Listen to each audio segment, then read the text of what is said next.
नमस्कार, आप सभी का बहुत बहुत स्वागत है। आज के वीडियो में हम देखेंगे कि 10th की पढ़ाई कंप्लीट होने के बाद 3 रुतबे वाली जॉब कौन कौन सी हैं।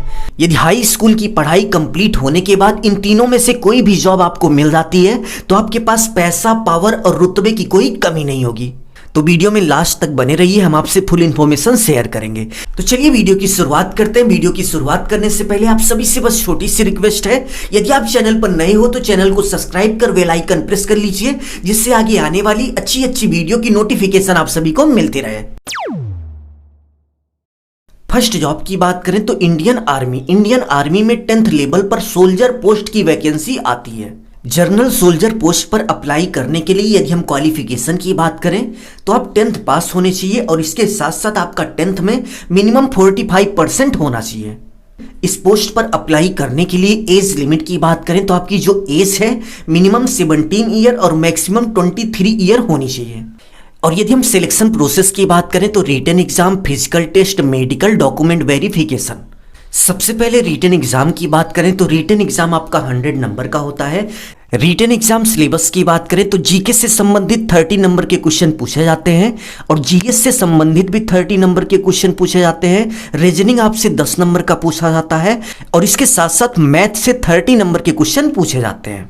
फिजिकल टेस्ट की बात करें तो फिजिकल टेस्ट में आपकी जो हाइट है 170 सेंटीमीटर होनी चाहिए और इसके साथ साथ चेस्ट का भी नाप लिया जाता है, यानी कि सीने का जो नाप है 77 सेंटीमीटर से कम नहीं होना चाहिए। चेस्ट और हाइट में कुछ पोस्ट पर और इसके साथ साथ कुछ एरिया के कैंडिडेट को छूट दी जाती है। और यदि हम सैलरी की बात करें तो आपकी जो स्टार्टिंग सैलरी होगी 25,000 से लेकर यानी कि 25,000 से लेकर 30,000 के बीच होगी और इसके साथ साथ आपके रहने खाने की व्यवस्था फ्री होगी।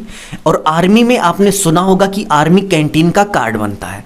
आर्मी कैंटीन का कार्ड भी आपको मिल जाएगा, जिससे आप कम दाम में कैंटीन की शॉपिंग कर सकते हैं। और इसके साथ साथ आपने अपने आसपास ज़रूर से ज़रूर देखा होगा कि सोसाइटी में आर्मी ऑफिसर की कितनी रिस्पेक्ट होती है। सो ओवरऑल यदि 10th पास करने के बाद आपका इंडियन आर्मी में सिलेक्शन हो जाता है तो आपके पास पैसा, पावर और रुतबे की कोई कमी नहीं होगी। सेकेंड जॉब की बात करें तो प्रत्येक स्टेट में पुलिस की जॉब आती है और 10th पास करने के बाद यदि आपको पुलिस की जॉब मिल गई तो आपके पास पैसा, पावर और रुतबे की कोई कमी नहीं होगी। पुलिस में सिलेक्ट होने के लिए यदि हम एज लिमिट की बात करें तो आपकी जो एज है मिनिमम 18 ईयर और मैक्सिमम 22 ईयर होनी चाहिए। और यदि आप फीमेल कैंडिडेट हैं तो आपकी एज मिनिमम 18 ईयर और मैक्सिमम 25 ईयर। और इसके साथ साथ ओबीसी, एसटी, एससी को 5 ईयर की छूट दी जाती है। सिलेक्शन प्रोसेस की बात करें तो रिटन एग्जाम, फिजिकल टेस्ट और फिजिकल एफिशिएंसी टेस्ट होता है। पुलिस में सिलेक्ट होने के लिए आपके हाइट की बात करें, यदि आप जनरल, ओबीसी, एसटी में आते हैं तो आपकी जो हाइट है 168 सेंटीमीटर होनी चाहिए। और यदि आप फीमेल कैंडिडेट हैं तो आपकी हाइट 152 सेंटीमीटर होनी चाहिए। और यदि आप एसटी कैंडिडेट में आते हैं तो आपकी हाइट 160 सेंटीमीटर होनी चाहिए। और फीमेल एसटी कैंडिडेट की बात करें तो 147 सेंटीमीटर से कम आपकी हाइट नहीं होनी चाहिए। और यदि हम सीने के नाप की बात करें, जनरल, ओबीसी, एसटी के लिए 79 सेंटीमीटर होना चाहिए और सीने को फुलाकर 84 सेंटीमीटर होना चाहिए। और यदि आप एसटी कैंडिडेट में आते हैं तो आपके सीने का नाप 77 सेंटीमीटर होना चाहिए और सीने को फुलाकर 82 सेंटीमीटर होना चाहिए। और इसके साथ साथ वेट का कैलकुलेशन किया जाता है, बट आपके हाइट के हिसाब से आपका वेट कैलकुलेट करते हैं, यानी कि आप अपने हाइट के हिसाब से फिट होने चाहिए। आपका वेट ओवर वेट या फिर कम नहीं होना चाहिए। और फिजिकल स्टैंडर्ड टेस्ट की बात करें, यदि आप मेल कैंडिडेट हैं तो आपको 4.8 किलोमीटर 27 मिनट में दौड़ना होता है। और इसके साथ साथ यदि आप फीमेल कैंडिडेट हैं तो आपको 2.4 किलोमीटर 16 यानी कि 16 मिनट में दौड़ना होता है। और यदि हम रिटन एग्जाम की बात करें तो एक लिखित परीक्षा होती है जिसमें आपसे 150 यानी कि 150 नंबर के क्वेश्चन पूछे जाते हैं। और यदि हम सिलेबस की बात करें तो जीके, जीए, हिंदी, इंग्लिश, रीजनिंग आपसे पूछा जाता है।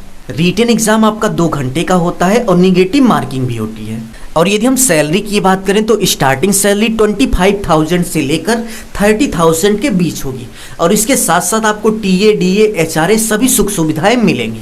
पुलिस की जॉब मिलने के बाद आप कितने पावर में रहते हो ये बात आप अच्छी तरीके से समझ सकते हो। सो ओवरऑल पुलिस की जॉब एक रिस्पेक्टेड जॉब है, आपको सोसाइटी सभी जगह आपकी रिस्पेक्ट होगी और इसके साथ साथ जॉब मिलने के बाद आपके पास पैसा, पावर और रुतबे की कोई कमी नहीं होगी।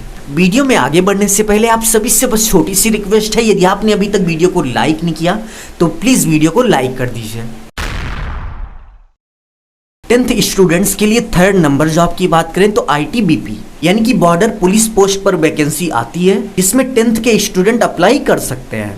यानी कि स्पेशली 10th के स्टूडेंट्स के लिए बॉर्डर पोस्ट के लिए वैकेंसी आती है, जिसको हम ITBP की जॉब बोलते हैं। सिलेक्शन प्रोसेस की बात करें तो फिजिकल टेस्ट होता है, फिजिकल स्टैंडर्ड टेस्ट होता है, रिटन एग्जाम होता है, मेडिकल होता है, डॉक्यूमेंट वेरिफिकेशन होता है। रिटन एग्जाम की बात करें तो 50 नंबर का रिटन एग्जाम होता है। फिजिकल स्टैंडर्ड की बात करें तो यदि आप जनरल OBC SC में आते हैं तो आपकी जो हाइट है 167.5 से कम नहीं होनी चाहिए, और यदि आप फीमेल कैंडिडेट में आती हैं तो 157 सेंटीमीटर आपकी हाइट होनी चाहिए। और ST की बात करें तो 165 सेंटीमीटर, फीमेल ST की बात करें 155 सेंटीमीटर होनी चाहिए। और यदि हम चेस्ट के माप की बात करें तो जनरल ST SC OBC के लिए 80 सेंटीमीटर और सीने को फुलाकर 85 सेंटीमीटर होना चाहिए। और ST की बात करें तो 76 सेंटीमीटर और सीने को फुलाकर 81 सेंटीमीटर होना चाहिए। यदि आप मेल कैंडिडेट हैं तो आपको 1.6 किलोमीटर 7.3 मिनट में दौड़ना होता है। दौड़ के साथ साथ लॉन्ग और हाई जंप का भी टेस्ट लिया जाता है। सो ओवरऑल 10th पास करने के बाद यदि आपको इन तीनों में से किसी भी एक में जॉब मिल गई तो आपकी लाइफ सेट हो जाएगी, आपके पास पैसा, पावर और रुतबे की कोई कमी नहीं होगी। आपको इन तीनों में से कौन सी जॉब सबसे अच्छी लगी कमेंट बॉक्स में कमेंट करके जरूर से जरूर बताइए। अभी के लिए बस इतना ही। अपना ख्याल रखिए और अपने मम्मी पापा का अपने से भी ज़्यादा ख्याल रखिए। इसी भाव के साथ आप सभी से विदा लेते हैं। धन्यवाद।